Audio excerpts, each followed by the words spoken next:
اچھا، ذرا تصور کریں کہ ایک بڑی سی کشتی ہے اور وہ بیچ سمندر ہچکولے کھا رہی ہے۔ جی، بڑی خطرناک صورتحال لگ رہی ہے۔ بالکل، اور خطرناک بات یہ ہے کہ اس کے پیندے میں ایک بڑا سا سوراخ ہو چکا ہے، پانی تیزی سے اندر آ رہا ہے۔ اب اندر بیٹھے لوگ کیا کر رہے ہیں؟ وہ بس ایک چھوٹے سے چمچ کے ذریعے دیوانہ وار اس پانی کو باہر پھینکنے کی کوشش کر رہے ہیں۔ مطلب وہ بالٹی بھی استعمال نہیں کر رہے، بس ایک چمچ؟ یہ تو سیدھا سیدھا ڈوبنے کی تیاری ہے۔ ہاں نا، اور اس سے بھی بڑی حیرت کی بات یہ ہے کہ ان کے بالکل سامنے ایک جدید ترین چمکتا ہوا ریڈار لگا ہے۔ وہ ریڈار چیخ چیخ کر الارم بجا کر بتا رہا ہے کہ اگلی اور اس سے بھی بڑی لہر کس سمت سے آنے والی ہے، لیکن کوئی اس ریڈار کی طرف نہیں دیکھ رہا۔ یعنی سب کی ساری توانائیاں بس اس چمچ سے پانی نکالنے پر لگی ہوئی ہیں۔ بالکل ایسا ہی ہے، اور ناظرین، تلخ حقیقت یہ ہے کہ جب ہم موسمیاتی تبدیلیوں اور قدرتی آفات کی بات کرتے ہیں نا، خاص طور پر پاکستان اور ہمارے خطے کے حوالے سے، تو ہمارا موجودہ طریقہ کار بالکل اسی چمچ کی طرح ہے۔ بالکل درست کہا آپ نے۔ ہم صرف آفت آنے کے بعد رد عمل دے رہے ہوتے ہیں۔ جی، پانی بھر جاتا ہے تو نکالنے کی سوچتے ہیں۔ تو آج کے اس گہری گفتگو میں ہم اس چمچ کو چھوڑ کر اس راڈار کی بات کریں گے۔ ہم اس بات کا تفصیلی جائزہ لیں گے کہ آرٹیفیشل انٹیلیجنس یعنی AI کس طرح اس ڈوبتی کشتی کو بچانے میں ایک گیم چینجر ثابت ہو سکتی ہے۔ اور یہ بحث آج کے دور میں بہت ضروری ہو چکی ہے۔ بالکل، اور اس سے پہلے کہ ہم اس دلچسپ بحث میں غوطہ لگائیں، میں آپ سب سے گزارش کروں گی کہ دی گلوبل انسائٹس یوٹیوب چینل کو ضرور سبسکرائب کریں، اور اگر آپ کو ہماری یہ گفتگو پسند آئے تو ویڈیو کو لائک کرنا مت بھولیے گا، کیونکہ اس سے ہمیں مزید ایسی ویڈیوز بنانے کا حوصلہ ملتا ہے۔ تو آج کی اس گفتگو کا مشن واقعی بہت واضح ہے۔ ہم یہاں صرف یہ رونا رونے نہیں بیٹھے کہ سیلاب کتنی تباہ کن ہیں یا ہیٹ ویوز کتنی جان لیوا ہو چکی ہیں۔ ہاں، وہ تو ہم سب اپنی آنکھوں سے دیکھ ہی رہے ہیں۔ بالکل، ہمارا اصل مقصد آج کے ان ذرائع اور تحقیقات کی مدد سے یہ سمجھنا ہے کہ جدید ٹیکنالوجی کے ذریعے ہم آفت کے آنے سے پہلے کیسے تیار ہو سکتے ہیں، یعنی ہم پرو ایکٹیو کیسے بن سکتے ہیں۔ صحیح۔ اور اس سے بھی بڑھ کر ہم ان انتظامی یا ادارہ جاتی رکاوٹوں کو سمجھیں گے جو ہمیں ایسا کرنے سے روک رہی ہیں۔ تو چلیں اس مسئلے کے حجم سے ہی شروعات کرتے ہیں۔ جو تحقیقی دستاویزات ہمارے سامنے ہیں وہ ایک بڑا ہی عجیب سا تضاد پیش کرتی ہیں۔ میں پڑھ رہی تھی تو مجھے بڑی حیرت ہوئی۔ جی، کیا اعداد و شمار تھے؟ دیکھیں، پاکستان پوری دنیا میں پیدا ہونے والی گرین ہاؤس گیسز میں 1% سے بھی کم حصہ ڈالتا ہے۔ یعنی اگر ہم دنیا بھر کی فیکٹریوں اور گاڑیوں کا دھواں دیکھیں نا، تو ہمارا حصہ تو نہ ہونے کے برابر ہے۔ بالکل، ہم تو آلودگی پھیلانے والے ممالک کی فہرست میں بہت نیچے ہیں۔ لیکن پچھلی 2 دہائیوں میں اس خطے نے اسی سے زیادہ بڑی اور تباہ کن موسمیاتی آفات کا سامنا کیا ہے۔ مطلب ہم کر کچھ نہیں رہے، لیکن بھگت سب سے زیادہ رہے ہیں۔ یہ اعداد و شمار واقعی چونکا دینے والے ہیں۔ اور دیکھیں، مسئلہ صرف آفات کی تعداد کا نہیں ہے۔ تو پھر اصل مسئلہ کیا ہے؟ اصل مسئلہ ان آفات سے نمٹنے کے لیے جو ہمارا روایتی انفراسٹرکچر ہے اس کا کھوکھلاپن ہے۔ اگر ہم صرف پچھلے 2 بڑے سیلابوں کا ہی موازنہ کر لینا تو بات پوری طرح سمجھ آ جائے گی۔ آپ 2010 اور 22 کے سیلاب کی بات کر رہے ہیں؟ جی بالکل، 2010 کے سیلاب کو دیکھیں۔ اس وقت تقریباً 20 ملین افراد متاثر ہوئے تھے۔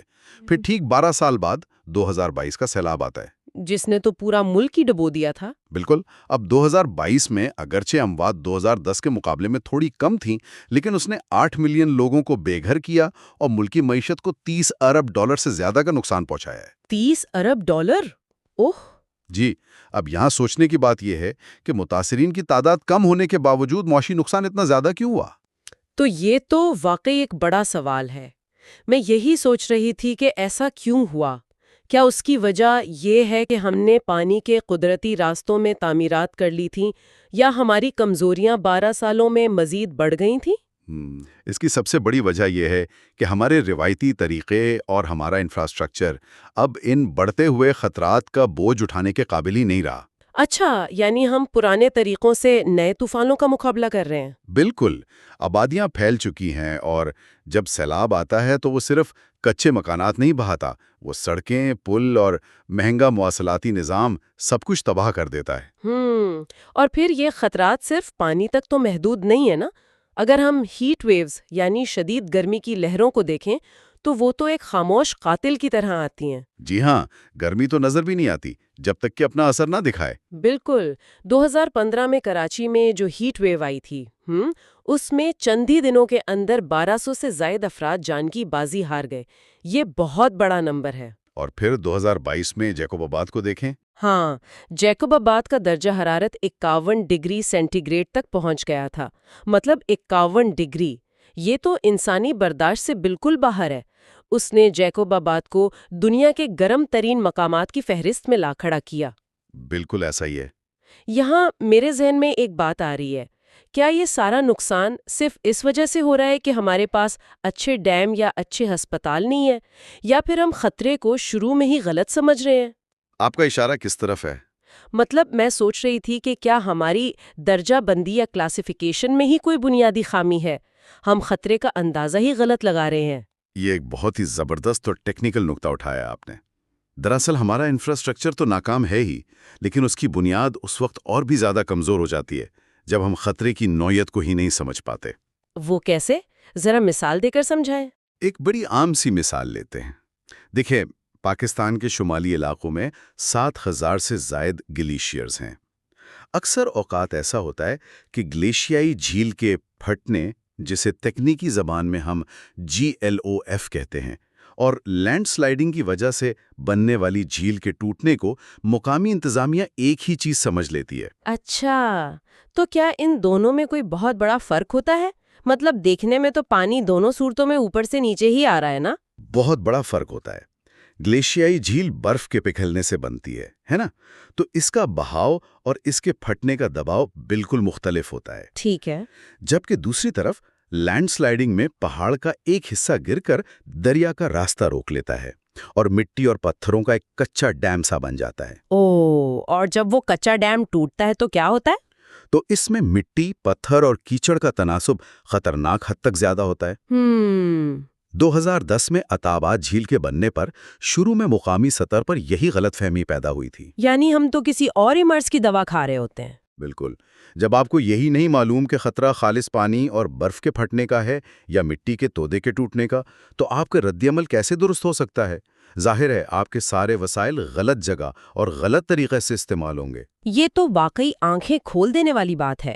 اب چونکہ یہ واضح ہو گیا ہے کہ ہمارے یہ پرانے طریقے اور اندازے اسی چمچ کی طرح ثابت ہو رہے ہیں جو ڈوبتی کشتی سے پانی نکالنے کے لیے بالکل ناکافی ہیں، تو ذرا اس جدید ریڈار کی طرف آتے ہیں۔ جی، یعنی آرٹیفیشل انٹیلیجنس۔ ہاں، ہماری جو دستاویزات ہیں وہ بڑی صراحت سے بتاتی ہیں کہ AI سیلاب اور ہیٹ ویو سے نمٹنے کے لیے ایک مکمل گیم چینجر بن سکتی ہے۔ بالکل، گیم چینجر بن سکتی ہے، اس میں کوئی شک نہیں ہے۔ دیکھیں، اگر ہم روایتی ہائیڈرولوجیکل ماڈلز کی بات کریں نا، جو کہ ریاضی کے پرانے فارمولوں پر چلتے ہیں، وہ ہمیں پانی کے بہاؤ کے بارے میں بتاتے ضرور ہیں، لیکن AI ان میں ایک انقلابی تبدیلی لے کر آتی ہے۔ وہ انقلابی تبدیلی کیا ہے؟ AI پر مبنی ماڈلز صرف آج کے موجودہ پانی کو نہیں دیکھتے، وہ پچھلے 50 سال کے موسم، مٹی کی نمی اور بارش کے پیٹرنز کا بہت گہرائی سے تجزیہ کرتے ہیں۔ یعنی وہ پوری ہسٹری کھنگال لیتے ہیں۔ بالکل، اور اس کا نتیجہ یہ نکلتا ہے کہ AI ہمیں سیلاب کی وارننگ میں 6 سے 12 گھنٹے کا اضافی وقت دے سکتی ہے۔ 6 سے 12 گھنٹے بظاہر سننے میں شاید یہ کوئی بہت بڑا عرصہ نہ لگے، لیکن ذرا سوچیں، جب پانی کا ریلا کسی گاؤں کی طرف تیزی سے بڑھ رہا ہو تو یہ 12 گھنٹے تو پوری کی پوری آبادی کا انخلا کرنے کے لیے کافی ہوتے ہیں۔ جی، یہ سیدھا سیدھا زندگیاں بچانے کا فارمولہ ہے۔ بالکل۔ اور بھئی بات صرف وارننگ دینے تک محدود نہیں ہے۔ اگر ہم IoT یعنی انٹرنیٹ آف تھنگز کے سینسرز کو دریاؤں اور آبی ذخائر پر لگا دیں اور پھر ان سینسرز سے ملنے والے ڈیٹا کو اسپارکو کی سیٹلائٹ امیجری کے ساتھ ملا کر AI کو دے دیں، تو پھر کیا ہوگا؟ تو AI کا ماڈل 85% درستگی کے ساتھ یہ پیشن گوئی کر سکتا ہے کہ پانی کا پھیلاؤ کن کن علاقوں تک جائے گا۔ 85%؟ یہ تو بہت زیادہ ایکیوریسی ہے۔ بالکل، یعنی وہ باقاعدہ نقشے پر لکیر کھینچ کر بتا دے گا کہ بھئی فلانا گاؤں ڈوب جائے گا، لیکن فلانی سڑک بالکل محفوظ رہے گی۔ واہ، یہ تو ایسا ہے جیسے ہمارے ہاتھ میں کوئی مستقبل دیکھنے والی جادوئی دوربین آ گئی ہو جو خالص ریاضی اور ڈیٹا پر کام کرتی ہے۔ بالکل ایسی ہی بات ہے۔ اور میں سمجھ سکتی ہوں کہ اس کا فائدہ صرف لوگوں کو نکالنے تک محدود نہیں ہوگا۔ اگر ہمیں یہ معلوم ہو جائے کہ پانی کہاں سے اور کتنا آ رہا ہے تو ہمارے بڑے ڈیموز جیسے تربیلا یا منگلا کے انتظام میں بھی تو اس کا زبردست استعمال ہو سکتا ہے نا؟ آپ نے بالکل صحیح سمتوں میں سوچا ہے۔ ڈیم کا انتظام کوئی عام یا آسان کام نہیں ہے۔ جی، کیونکہ ڈیم والوں کو ہمیشہ یہ فیصلہ کرنے میں مشکل ہوتی ہے کہ پانی کب چھوڑنا ہے اور کتنا چھوڑنا ہے۔ 100%۔ اگر آپ ڈر کر جلدی پانی چھوڑ دیں اور بعد میں بارش نہ ہو تو ڈیم خالی رہ جائے گا اور سارا سال ملک میں بجلی اور زراعت کا بحران رہے گا۔ اور اگر دیر کر دی تو ڈیم اوور فلو ہو کر نیچے سیلاب لے آئے گا۔ جی، اب دیکھیے چین میں اپنے دریائے یانگسی پر اس کا بہت کامیاب تجربہ کیا ہے۔ انہوں نے ڈیم کے آپریشنز کو مکمل طور پر AI کے ساتھ منسلک کر دیا۔ اچھا، اس کا کیا نتیجہ نکلا؟ اس سے انہوں نے نچلے علاقوں میں سیلاب کے خطرے کو 20% تک کم کر دیا۔ اگر ہم پاکستان میں منگلا اور تربیلا کو اس ماڈل پر لے آئیں نا تو ہم بجلی کی پیداوار پر کوئی سمجھوتا کیے بغیر سیلاب کے نقصانات کو کافی حد تک کم کر سکتے ہیں۔ ٹھیک ہے، یہ بات تو بڑی آسانی سے سمجھ آتی ہے کہ جہاں پانی ہے، دریا ہے، ڈیم ہے، وہاں AI سینسرز اور کیمروں کے ذریعے صورتحال کو مانیٹر کر رہی ہے۔ لیکن ذرا ہیٹ ویوز کی بات کرتے ہیں۔ جی، ہیٹ ویوز کا چیلنج تھوڑا مختلف ہے۔ ہاں نا، کیونکہ جب 50 ڈگری سینٹی گریڈ کی گرمی پڑ رہی ہوتی ہے تو کوئی طوفان نہیں آ رہا ہوتا، کوئی پانی نہیں بہہ رہا ہوتا، بس خاموشی سے درجہ حرارت بڑھ رہا ہوتا ہے۔ اس خاموش صورتحال میں AI صحت کے نظام کو یعنی ہسپتالوں کو کیسے سہارا دے سکتی ہے؟ دیکھیں، ہیٹ ویو کے دوران سب سے بڑا مسئلہ ہسپتالوں میں اچانک آنے والا مریضوں کا رش ہوتا ہے۔ ہسپتالوں کے پاس عموماً نہ اتنے بستر ہوتے ہیں اور نہ ہی اتنا عملہ۔ بالکل، ایمرجنسی وارڈز بھر جاتے ہیں۔ تو اب AI کیا کرتی ہے؟ وہ موسم کی پیشن گوئی، ہوا میں نمی کے تناسب اور اس مخصوص شہر کے صحت کے پچھلے کئی سالوں کے ڈیٹا کو آپس میں ملاتی ہے۔ اور اس کے بعد وہ ہسپتال کی انتظامیہ کو پہلے سے بتاتی ہے کہ کل ایمرجنسی میں کتنے مریض ہیٹ سٹروک کے ساتھ آئیں گے۔ اور حیرت کی بات یہ ہے کہ اس پیشن گوئی میں غلطی کا امکان، جسے ہم تکنیکی زبان میں مین ایبسولوٹ ایرر یا MAE کہتے ہیں، وہ 5% سے بھی کم ہوتا ہے۔ 5% سے کم؟ مطلب اگر AI کہے گی کہ کل 100 مریض آئیں گے تو مریضوں کی اصل تعداد 95 اور 105 کے درمیان ہوگی؟ بالکل، اتنی زبردست درستگی ہوتی ہے کہ کل ایمرجنسی کے لیے کتنی اضافی ڈرپس منگوانی ہے، کتنی ایمبیولنسز کو تیار رکھنا ہے اور کن ڈاکٹرز کی چھٹیاں منسوخ کرنی ہیں۔ بالکل ایسا ہی ہے۔ یہ اندھیرے میں تیر چلانے کے بجائے بالکل نشانے پر کام کرنے والی بات ہے۔ مگر ٹھہریے، یہاں مجھے ایک بہت بنیادی الجھن ہو رہی ہے۔ جی بتائیں، کیا الجھن ہے؟ اور شاید ہمارے دیکھنے والوں کے ذہن میں بھی یہ سوال آ رہا ہو۔ ہم سب جانتے ہیں کہ AI کا سارا جادو ڈیٹا پر چلتا ہے نا؟ اسے بہت بڑی مقدار میں صاف، تازہ اور ڈیجیٹل ڈیٹا چاہیے۔ جی، ڈیٹا ہی AI کی خوراک ہے۔ اب ہم ذرا اپنے زمینی حقائق کی بات کرتے ہیں۔ ہم ایک ایسے خطے میں رہتے ہیں جہاں سرکاری ہسپتالوں اور محکموں میں آج بھی پرانے وقتوں کی طرح کاغذ کی پرچیوں اور موٹے موٹے رجسٹروں پر ریکارڈ رکھا جاتا ہے۔ ڈیجیٹل انفراسٹرکچر تو دور کی بات، کئی جگہوں پر تو بجلی تک پوری نہیں ہوتی۔ آپ کا اشارہ بالکل درست ہے۔ پھر مجھے بتائیں، کیا ایسے ماحول میں اتنا جدید ڈیٹا اکٹھا کرنا کوئی عملی بات ہے بھی، یا ہم یہاں بیٹھ کر صرف ایک سائنس فکشن فلم کی کہانی ڈسکس کر رہے ہیں؟ یہ ایک انتہائی جائز اور کافی سخت سوال ہے، اور سچی بات تو یہ ہے کہ یہی وہ نقطہ ہے جس پر اکثر بحث آ کر رک جاتی ہے۔ لیکن بات اتنی بھی مایوس کن نہیں ہے۔ اچھا، وہ کیسے؟ دیکھیں، یہ سچ ہے کہ ہمارے پاس سرکاری محکموں میں شاید بہترین ڈیجیٹل نظام نہ ہو، لیکن ہمارے پاس ایک اور چیز بہت بڑی مقدار میں اور بہت جدید موجود ہے، اور وہ ہے موبائل نیٹ ورکس اور سمارٹ فونز کا جال۔ یعنی لوگوں کے ہاتھ میں جو فونز ہیں۔ بالکل۔ اس کے علاوہ ہمارے ہاں سمارٹ گریڈز کی ٹیکنالوجی بھی موجود ہے۔ اب اگر ہم ہیٹ ویو کے دوران صرف الیکٹرک گریڈز اور ٹیلی کام کمپنیز کے ڈیٹا کو AI سے منسلک کر دینا تو ہم بآسانی یہ دیکھ سکتے ہیں کہ کس علاقے میں بجلی کی طلب اچانک سے بڑھ رہی ہے۔ یہ تو بڑا سمارٹ طریقہ ہے۔ جی، اور اس ڈیٹا سے اندازہ لگایا جا سکتا ہے کہ لوڈ شیڈنگ کو کس طرح شیڈیول کرنا ہے، تاکہ شدید ترین گرمی کے اوقات میں جب لوگوں کو سب سے زیادہ ضرورت ہو ان کے پنکھے بند نہ ہوں۔ یعنی ہم زیرو سے شروع نہیں کر رہے، ہم موجودہ پراکسی ڈیٹا سے کام چلا سکتے ہیں۔ اچھا، یعنی ہم متبادل راستوں سے ڈیٹا حاصل کر سکتے ہیں۔ یہ ایک اچھی امید کی کرن ہے۔ چلے، یہ تو وہ تباہیاں ہوئیں جو اچانک آتی ہیں، ایک دھماکے سے آتی ہیں۔ سیلاب آیا، سب بہا لے گیا، ہیٹ ویو آئی، لوگ بے ہوش ہونے لگے۔ جی بالکل۔ اب ہم ذرا اس خاموش تباہی کی طرف رخ کرتے ہیں جس کی عموماً خبروں میں بریکنگ نیوز نہیں چلتی۔ وہ اتنی سست ہے کہ ہمیں محسوس بھی نہیں ہوتی، لیکن وہ مستقل ہماری زمین کو نگل رہی ہے۔ میں ساحلی خطرات اور سمندر کی سطح میں اضافے کی بات کر رہی ہوں۔ یہ واقعی ایک سست مگر انتہائی مہلک زہر کی طرح ہے۔ اگر ہم صرف کراچی اور انڈس ڈیلٹا کا جائزہ لینا تو صورتحال خطرناک حد تک تشویشناک ہو چکی ہے۔ میں نے پڑھا تھا کہ وہاں کچھ اضافہ ہو رہا ہے۔ کچھ نہیں، وہاں سطح سمندر میں اضافے کی مقامی شرح عالمی اوسط سے بھی تجاوز کر چکی ہے۔ سالانہ 3.6 سے 4.2 ملی میٹر کا اضافہ ہو رہا ہے۔ اوہ! جو تحقیقی گراف ہمارے سامنے ہے نا، وہ بتاتا ہے کہ 2015 سے 2025 کے درمیان یہ اوسط رجحان 2.48 ملی میٹر سالانہ رہا ہے۔ اب اگر کوئی عام شخص سنے تو وہ شاید کہے گا کہ 2.5 یا 4 ملی میٹر تو کچھ بھی نہیں ہوتا۔ اتنے سے پانی کے اضافے سے کیا قیامت آ جائے گی؟ بظاہر تو یہ صرف چند ملی میٹرز ہیں، لیکن جب یہ اضافہ سالانہ سال ہوتا ہے نا، تو اس کے اثرات خوفناک ہوتے ہیں۔ ایک دہائی میں یہ تقریباً 1 انچ بن جاتا ہے۔ اور 1 انچ پانی کا مطلب کیا ہے سمندر کے لیے؟ اس کا مطلب یہ ہے کہ یہ 1 انچ صرف پانی کی سطح بلند نہیں کر رہا، بلکہ یہ سمندر کے کھارے پانی کو زیر زمین کلومیٹروں اندر تک دھکیل رہا ہے۔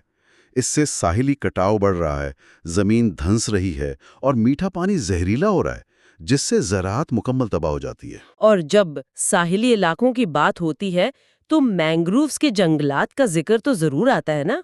ان کے بارے میں ہمیشہ کہا جاتا ہے کہ یہ تو قدرتی دیواریں ہیں جو سمندری طوفانوں اور کٹاؤ سے بچاتی ہیں۔ بالکل، مینگرووز تو ہماری فرسٹ لائن آف ڈیفense ہے۔ لیکن جو اعداد و شمار ہم دیکھ رہے ہیں وہ دکھا رہے ہیں کہ یہ جنگلات 6 لاکھ ہیکٹیئر سے کم ہو کر آدھے سے بھی کم رہ گئے۔ جی، یہ ایک بہت بڑا المیہ ہے۔ اور ذرائع میں یہ بتایا گیا ہے کہ اے آئی ریموٹ سینسنگ کے ذریعے 90% درستگی کے ساتھ ان مینگرووز کی کٹائی اور غیر قانونی قبضوں کی نشاندہی کر سکتی ہے۔ جی بالکل کر سکتی ہے۔ لیکن یہاں 1 منٹ رکیں۔ مینگرووز کے جنگلات تو راتوں رات غائب نہیں ہو جاتے۔ درخت کاٹنا ایک بہت سست عمل ہے۔ جی، وقت تو لگتا ہے۔ تو پھر اس سست عمل کی نگرانی کے لیے ہمیں اتنے پیچیدہ اور مہنگے اے آئی سیٹلائٹ سسٹم کی کیا ضرورت ہے؟ کیا عام انسانی نگرانی، کشتیاں، ڈرونز یا بس سادہ سیٹلائٹ تصویروں سے یہ کام نہیں لیا جا سکتا؟ کام ہی سست ہے تو ٹیکنالوجی اتنی تیز کیوں چاہیے؟ لیکن ذرا اس علاقے کے ہجوم کو تصور میں لائیں۔ کافی بڑا علاقہ ہوگا۔ یہ جنگلات سینکڑوں کلومیٹر کے مشکل، دلدلی اور انسانوں کی پہنچ سے دور علاقوں پر پھیلے ہوئے ہیں۔ اب بتائیں، انسانی آنکھ یا ڈرون کیمرہ ایک وقت میں کتنا علاقہ دیکھ لے گا؟ ظاہر ہے بہت محدود۔ بالکل، اور جب تک ایک عام انسان یا گارڈ کو یہ پتہ چلتا ہے کہ درختوں کا ایک بڑا حصہ غائب ہو گیا ہے، تب تک وہاں لکڑی مافیا اپنا کام کر چکا ہوتا ہے یا کوئی غیر قانونی تجارتی منصوبہ شروع ہو چکا ہوتا ہے۔ اچھا، تو اے آئی اس میں ایسا کیا مختلف کرتی ہے؟ اب دیکھیں، اے آئی یہ کام کیسے کرتی ہے۔ وہ روزانہ کی بنیاد پر سیٹلائٹ سے موصول ہونے والے کروڑوں پکسلز کا تجزیہ کرتی ہے۔ اے آئی صرف تصویر نہیں دیکھتی۔ تو پھر وہ کیا دیکھتی ہے؟ وہ انفراریڈ روشنی اور کلوروفل کے پیٹرنز کا حساب لگاتی ہے۔ اگر ایک مخصوص جگہ پر ہریالی یا کلوروفل کا تناسب معمول سے ذرا سا بھی کم ہوتا ہے نا، جو کہ ظاہر انسانی آنکھ نہیں پکڑ سکتی، تو اے آئی فوراً خطرے کی گھنٹی بجا دیتی ہے۔ واہ، یہ تو بہت ہی گہری بات ہے۔ جی، وہ 90% درستگی سے متعلقہ حکام کو بتا دیتی ہے کہ فلاں مقام پر کٹائی ابھی شروع ہوئی ہے، اس سے پہلے کہ پورا جنگل صاف ہو جائے آپ ابھی ایکشن لیں۔ تو اے آئی بنیادی طور پر ہمیں صورتحال خراب ہونے سے پہلے الرٹ کر رہی ہے۔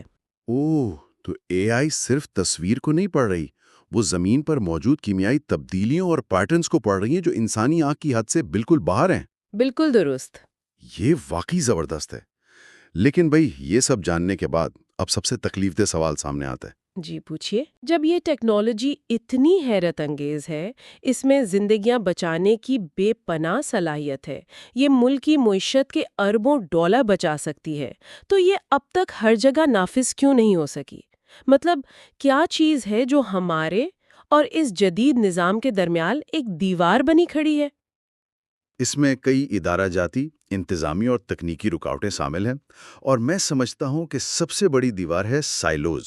سائلوز؟ یعنی الگ تھلگ کام کرنا؟ جی بالکل، یعنی محکموں کا اپنے اپنے خول میں بند ہونا اور آپس میں کسی قسم کے رابطے کا نہ ہونا۔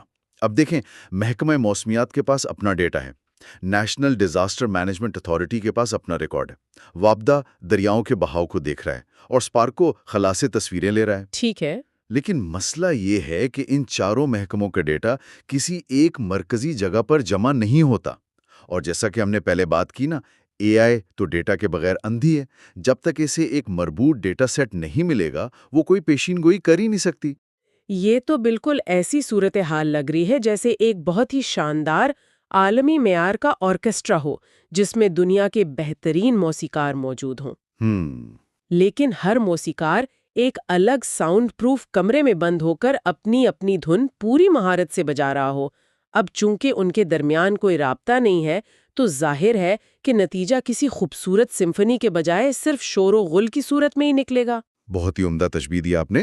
وہ شور ہی ہے جس کا ہم اس وقت عملی طور پر سامنا کر رہے ہیں، اور اس شور میں ایک اور چیز جو بہت بڑی رکاوٹ ہے وہ ہے ٹیکنیکل استعداد کی کمی، جسے ہم کیپیسٹی ڈیفیسٹ کہتے ہیں۔ یعنی کام کرنے والے بندے نہیں ہیں؟ جی، اے آئی اور مشین لرننگ کے جو بہترین دماغ ہیں نا، وہ زیادہ تر نجی شعبے میں، بڑی آئی ٹی کمپنیوں یا پھر یونیورسٹیوں میں بیٹھے ہیں، جبکہ جن سرکاری اداروں کو قدرتی آفات سے نپٹنا ہے، وہاں اس ٹیکنالوجی کو چلانے والے افراد تقریباً ناپید ہیں۔ یہ ایک بہت بڑا گیپ ہے، اور پھر ایک اور بہت سنگین مسئلے کی طرف ہماری دستاویزات اشارہ کرتی ہیں، اور وہ ہے غیر ملکی ٹیکنالوجی پر حد سے زیادہ انحصار۔ اسے دستاویز میں وینڈر لاک ان کہا گیا ہے۔ یہ کیا ہوتا ہے؟ ذرا آسان الفاظ میں بتائیں۔ یہ دراصل ایک بہت خطرناک چکر ہے۔ ہوتا یہ ہے کہ غیر ملکی امداد یا فنڈنگ سے کوئی پروجیکٹ شروع کیا جاتا ہے، بیرونی ممالک سے مہنگے سرورز، ہارڈ ویئر اور سافٹ ویئر آ جاتے ہیں۔ ٹھیک ہے، شروع میں تو سب اچھا لگتا ہوگا۔ بالکل، 2-3 سال تک وہ پروجیکٹ بڑا شاندار چلتا ہے، لیکن جیسے ہی وہ فنڈنگ یا گرانٹ ختم ہوتی ہے، پروجیکٹ ٹھپ ہو جاتا ہے۔ کیوں بھلا؟ کیونکہ ان سرورز کو اپڈیٹ کرنے اور چلانے کی صلاحیت ہمارے مقامی محکموں کے پاس ہوتی ہی نہیں۔ مزید یہ کہ جب ہم اپنا حساس ترین جغرافیائی اور موسمیاتی ڈیٹا بیرون ملک موجود کمپنیوں کے سرورز پر رکھتے ہیں نا، تو اس سے قومی سلامتی اور سائبر سیکیورٹی کے بڑے سنگین خطرات بھی پیدا ہو جاتے ہیں۔ تو ہم تو ایک عجیب چکر میں پھنسے ہوئے ہیں، لیکن میرا ایک سوال ہے، اگر ہم ان محکموں کا ڈیٹا ایک جگہ لانے، سرکاری افسروں کو تربیت دینے اور مقامی سطح پر یہ اے آئی ماڈلز تیار کرنے کی طرف جاتے ہیں، تو کیا اس کا خرچہ اتنا زیادہ نہیں ہو جائے گا کہ ترقی پذیر ممالک اسے برداشت ہی نہ کر سکے؟ دیکھیں، یہیں پر ہمیں اپنے زاویے کو تھوڑا وسیع کرنا ہوگا۔ آپ صرف 2022 کے سیلاب کا نقصان دیکھ لیں، $30 ارب۔ جی وہ تو ایک بہت بڑی رقم ہے۔ اس کے مقابلے میں ایک مقامی اور خود مختار اے آئی کا نظام وضع کرنا بہت ہی سستا پڑتا ہے۔ اصل مسئلہ پیسوں کی عدم دستیابی نہیں ہے بھائی، اصل مسئلہ یہ ہے کہ ہم نے کبھی اس چیز کو اپنی ترجیح ہی نہیں بنایا۔ اور اسی لیے اب ایک ٹھوس لائحہ عمل یا روڈ میپ کی بات کی جا رہی ہے، اس بکھرے ہوئے آرکیسٹرا کو ایک دھن پر لانے اور ان مالیاتی مسائل کو حل کرنے کے لیے ایک اے آئی فار ریزیلینس فریم ورک تجویز کیا گیا ہے۔ جی بالکل، یہ فریم ورک بہت اہمیت کا حامل ہے۔ تو ذرا تفصیل سے بتائیں کہ اس فریم ورک کے وہ 4 ستون کون سے ہیں جو ہمیں اس بحران سے نکال سکتے ہیں۔ یہ فریم ورک واقعی ایک جامع حل پیش کرتا ہے۔ اس کا پہلا ستون ہے ڈیٹا گورننس، یعنی حکومت ایک ایسا قانون پاس کرے جو تمام محکموں کے لیے لازمی قرار دے کہ وہ اپنا ڈیٹا ایک محفوظ کلاؤڈ بیسڈ پلیٹ فارم پر آپس میں شیئر کریں گے، کسی کے پاس بھی ڈیٹا چھپانے کا اختیار نہ ہو۔ یہ تو بہت ضروری ہے تاکہ سائلوز ختم ہو۔ جی، دوسرا ستون ہے پروکیورمنٹ اور M L ops. M L ops کا مطلب ہے مشین لرننگ آپریشنز۔ اب اے آئی کوئی ایسی چیز نہیں کہ آپ نے ایک بار سافٹ ویئر انسٹال کر دیا اور بس چھٹی ہو گئی۔ ہاں، موسم تو ہر سال بدل رہے ہیں۔ بالکل، موسمیاتی پیٹرنز بدل رہے ہیں، اس لیے اے آئی ماڈل کو بھی لگاتار نیا ڈیٹا چاہیے تاکہ وہ اپڈیٹ ہوتا رہے۔ حکومت کو اپنی خریداری کے اصولوں کو جدید بنانا ہوگا تاکہ وہ اس لگاتار اپڈیٹ ہونے والے نظام کو خرید اور چلا سکے۔ اور تیسرا ستون؟ تیسرا ستون ہے استعداد کار میں اضافہ، یعنی کیپیسٹی بلڈنگ۔ سرکاری افسران، ڈیزاسٹر مینجمنٹ کے عملے اور فیصلہ سازوں کو اس ٹیکنالوجی کی تربیت دینا تاکہ وہ نجی کمپنیوں کی زبان سمجھ سکیں اور ان کے ساتھ مل کر کام کر سکیں۔ صحیح۔ اور چوتھا ستون ہے فنانسنگ۔ یہ سب کرنے کے لیے بجٹ درکار ہوگا۔ اس کے لیے ملکی بجٹ کے ساتھ ساتھ عالمی سطح پر موجود گرین کلائمیٹ فنڈ جیسی سہولیات سے فائدہ اٹھانا ہوگا، اور ساتھ ہی پرائیویٹ سیکٹر کی سرمایہ کاری کو بھی شامل کرنا ہوگا۔ اور دلچسپ بات یہ ہے کہ یہ سب کسی خلا میں کھڑے ہو کر نہیں کہا جا رہا۔ اس فریم ورک کو پاکستان کی نیشنل اے آئی پالیسی 2025 اور کلائمیٹ چینج پالیسی کے ساتھ باقاعدہ جوڑنے کی تجویز دی گئی ہے۔ جی بالکل۔ اس میں یہ بھی کہا گیا ہے کہ ایک national A I climate task force قائم کی جائے اور فوری طور پر زیادہ خطرے والے صوبوں جیسے سندھ اور پنجاب میں چھوٹے پیمانے پر پائلٹ پروجیکٹس شروع کیے جائیں۔ اور اس کے لیے باقاعدہ ٹائم لائن بھی دی گئی ہے۔ ہاں نا، ان مقاصد کو قلیل مدتی یعنی 1 سے 2 سال، وسط مدتی یعنی 3 سے 5 سال اور طویل مدتی اہداف میں تقسیم کیا گیا ہے۔ یہ ایک بہت پریکٹیکل اپروچ ہے۔ لیکن یہاں پھر وہی پرانا خدشہ سر اٹھاتا ہے۔ ہمارے ہاں پالیسی دستاویزات تو اکثر بڑی شاندار تیار کی جاتی ہیں، ان میں بڑی مشکل انگریزی اور زبردست اصطلاحات ہوتی ہیں، مگر وہ صرف بیوروکریٹس کی فائلوں اور الماریوں کی زینت بن کر رہ جاتی ہیں۔ یہ بات آپ کی 100% درست ہے، اور تاریخ بھی اس کی گواہ ہے۔ تو پھر ہم اس بات کو کیسے یقینی بنائیں کہ یہ 3 درجاتی روڈ میپ واقعی زمین پر لاگو ہوگا، کسی فائل میں دب کر نہیں رہ جائے گا؟ اس کا ایک ہی مؤثر حل ہے، اور وہ ہے ٹیکنالوجی کے استعمال کو کارکردگی اور بجٹ کے ساتھ مشروط کر دینا۔ اسے پرفارمنس بیسڈ بجٹنگ کہتے ہیں۔ اچھا، یہ کیسے کام کرتا ہے؟ دیکھیں، جب تک ہسپتالوں کے اگلے سال کے بجٹ کو اس بات سے نہیں جوڑا جائے گا کہ انہوں نے اس سال اے آئی کا استعمال کر کے کتنی جانیں بچائیں، یا جب تک ڈیم کی انتظامیہ سے یہ نہیں پوچھا جائے گا کہ انہوں نے ٹیکنالوجی کو استعمال کرتے ہوئے سیلاب کے خطرے کو کتنا کم کیا، تب تک کوئی محکمہ اس ٹیکنالوجی کو دل سے نہیں اپنائے گا۔ یعنی انسینٹیو دینا پڑے گا۔ بالکل۔ اور اس کے علاوہ ٹیلی کام کمپنیوں کو ساتھ ملانا بہت ضروری ہے۔ وہ پرائیویٹ سیکٹر ہے، وہ تیزی سے کام کرنا جانتے ہیں، اور ان کی شمولیت سرکاری فائلوں کی سست رفتار کو تیز کر سکتی ہے۔ تو اس کا مطلب ہے کہ ہمیں صرف نئی مشینیں نہیں چاہیے، ہمیں پورا ایک سوچ کا زاویہ اور اپنا ورک کلچر تبدیل کرنا ہے۔ بالکل ایسا ہی ہے، مائنڈ سیٹ بدلنا ہوگا۔ اگر ہم آج کی اس تمام طویل اور گہری گفتگو کو سمیٹنے کی کوشش کریں نا، تو ایک بات بالکل شیشے کی طرح صاف نظر آتی ہے۔ موسمیاتی تبدیلی کے اس بے رحم اور تیزی سے بدلتے دور میں اے آئی اور جدید ٹیکنالوجی کو اپنانا اب کوئی عیاشی، شوق یا کوئی آپشن نہیں رہا۔ جی نہیں۔ یہ ہماری بقا کی ایک بنیادی شرط بن چکی ہے۔ یہ اس چمچ سے پانی نکالنے والے نظام سے نکل کر ایک فعال اور خطرے سے پہلے تیار رہنے والے نظام کی طرف بڑھنے کا واحد راستہ ہے۔ میں 100% اتفاق کرتا ہوں، اور یہ ہدف تبھی حاصل کیا جا سکتا ہے جب ہم ٹیکنالوجی کو صرف ایک بلیک باکس کی طرح باہر سے منگوانے کے بجائے اس کے اندرونی نظام کو سمجھیں، اسے اپنے مقامی زمینی حقائق کے مطابق ڈالیں، اور سب سے بڑھ کر اپنے اداروں کو اس کے استعمال کے قابل بنائیں۔ آج کی اس نشست میں یقیناً موسمیاتی تبدیلی اور ٹیکنالوجی کے حوالے سے کئی نئے زاویے اور پرتیں سامنے آئی ہیں۔ ایک بار پھر یاد دہانی کرواتے چلیں کہ اگر اس گفتگو سے آپ کے علم میں کچھ اضافہ ہوا ہے تو دی گلوبل انسائٹس یوٹیوب چینل کو سبسکرائب ضرور کریں تاکہ ہم ایسے ہی اہم موضوعات پر بحث کرتے رہیں۔ جی، آپ سب کا بہت شکریہ۔ کی بیرونی انحصار اور وینڈر لاک ان کی ذرا اس منظرنامے پر غور کریں۔ اگر ترقی پذیر ممالک بر وقت جاگ کر اپنی مقامی اے آئی ٹیکنالوجی اور اپنا ڈیٹا بیس تیار نہیں کرتے تو کیا مستقبل قریب میں وہ اپنی بقا اور قدرتی آفات سے بچاؤ کے لیے مکمل طور پر چند بڑی عالمی ٹیک کمپنیوں کے محتاج نہیں ہو جائیں گے؟ یہ ایک بہت خوفناک خیال ہے۔ بالکل۔ کیا مستقبل میں سیلاب میں ڈوبنے سے بچنے یا ہیٹ ویو میں زندہ رہنے کے لیے موسمیاتی پیشین گوئی محض ایک مہنگی ماہانہ سبسکرپشن سروس بن کر نہیں رہ جائے گی، ایک ایسی سروس جسے شاید صرف امیر ممالک ہی خرید سکیں؟ کیا بقا بھی بکنے لگے گی؟ اس سوال پر ضرور غور کیجیے گا۔ اگلی بار تک کے لیے اجازت دیجیے۔